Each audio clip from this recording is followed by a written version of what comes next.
महाराष्ट्रा अजून किती दिवस? आज सकाळी वर्तमानपत्रात 2 बातम्या वाचल्या आणि खरंच मन सुन्न झालं.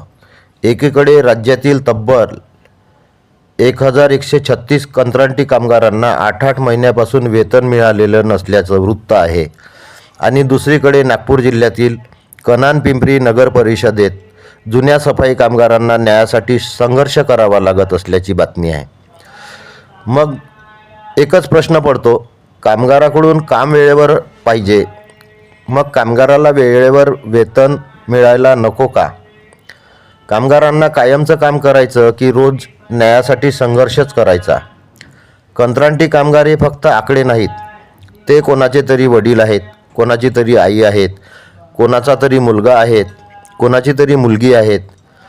त्यांच्या मागे एक संपूर्ण कुटुंब उभं आहे. माननीय मुख्यमंत्री महोदय, हा कोणत्याही एका पक्षाचा प्रश्न नाही, हा महाराष्ट्रातील हजारो कुटुंबाच्या जगण्याचा प्रश्न आहे. या प्रश्नाकडे गांभीर्याने लक्ष द्यावे ही नम्र विनंती.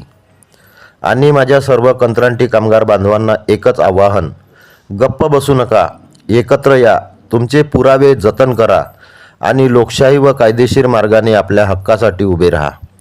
लक्षात ठेवा, आवाजापेक्षा पुरावा मोठा. जय कामगार, जय महाराष्ट्र.